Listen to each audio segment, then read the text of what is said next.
Assalamualaikum warahmatullahi wabarakatuh. Kembali lagi pada saya Muhammad Damleksan, NIM T201912222. Bagaimana kabarnya teman-teman semuanya? Semoga aja masih dalam keadaan sehat walafiat. Alhamdulillah. Pada kesempatan kali ini saya akan menjelaskan tentang sabar pada masa pandemi. Sebelum jauh-jauh melangkah pada sabar dalam masa pandemi, alangkah baiknya kita membahas terlebih dahulu tentang sabar. Apa sih sabar itu? Jadi sabar di sini saya akan menjelaskan ada 3 pokok pembahasan. Yang pertama, pengertian sabar. Yang kedua, pembagian sabar. Dan yang ketiga, keutamaan orang-orang yang bersikap sabar. Pengertian tentang sabar. Sabar adalah menahan diri dari perkara-perkara yang tidak disukai, atau tegar dalam menghadapi perkara-perkara yang tidak disukai. Dalam hadis dijelaskan bahwasanya sabar adalah separuh atau setengah dari iman. Artinya seseorang yang hidupnya tanpa adanya kesabaran, maka tidak akan sempurna imannya seseorang dalam menjalani hidupnya. Saking mulianya tabiat tentang kesabaran, bahkan pernah sahabat Ali itu menjelaskan tentang sabar, yang isinya, ketahuilah bahwa kaitannya antara kesabaran dan keimanan adalah ibarat kepala dan tubuh. Dan jika tubuh itu tidak ada adanya kepala, maka dapat dipastikan tubuh tidak akan berfungsi. Begitu pula sebaliknya. Artinya kesabaran itu sangat penting dalam kehidupan kita. Yang kedua, pembagian tentang sabar. Sabar itu sendiri sebenarnya tidak bisa dikatakan baik, tapi di sisi lain bisa dikatakan buruk atau disalahgunakan. Artinya apa? Sabar ini harus tahu tempat, karena ketika suatu kesabaran itu tidak tahu tempat atau tidak tahu kondisi, maka dapat dipastikan sabar itu akan terjumus kepada kesabaran yang diharamkan. Jadi dalam hal ini kesabaran terbagi menjadi 3. Yang pertama, hukumnya wajib. Yang kedua, hukumnya sunnah. Dan yang ketiga, hukumnya haram. Wajib karena apa?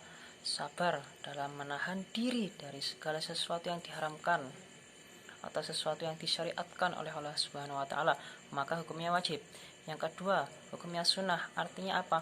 Menahan diri dari segala sesuatu yang makruh. Yang ketiga, hukumnya haram. Artinya apa? Menahan diri dari segala sesuatu yang dapat membahayakan diri maupun jiwa seseorang. Di sisi lain juga dijelaskan sabar itu ada 3, yakni sabar dalam keadaan taat, yang kedua sabar dalam keadaan musibah, dan yang ketiga sabar dalam maksiat. Jadi itu termasuk pembagiannya.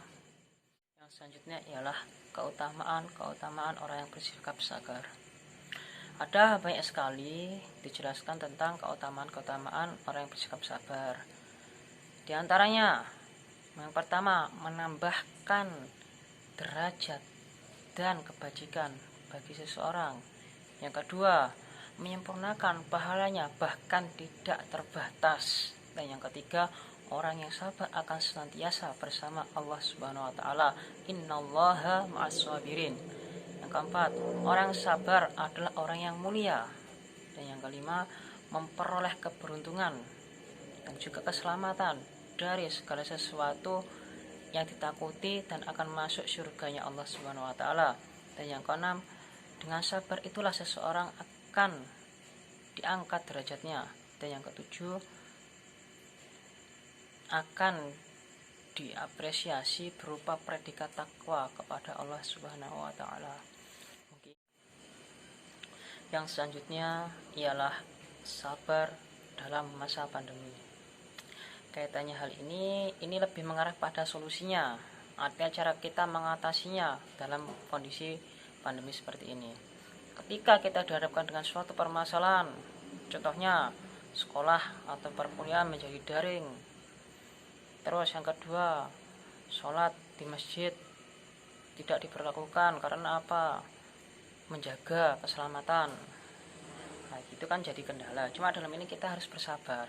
Cuma sebelum bersabar ada terlebih dahulu kita harus apa? Harus menerima, atau dalam hal ini kita harus ikhlas.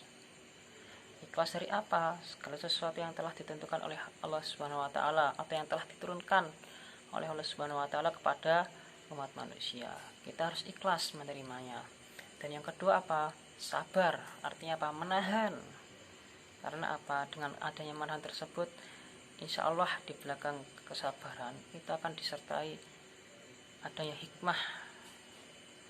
Apa? Hikmah itu adalah suatu pengajaran yang bermanfaat. Dan yang ketiga ialah syukur.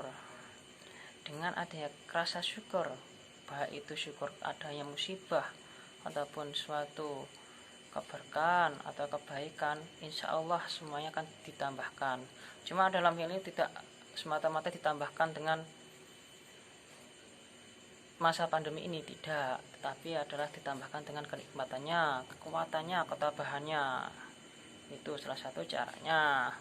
Mungkin ini saja yang saya dapat sampaikan, kurang lebihnya mohon maaf. Wassalamualaikum warahmatullahi wabarakatuh.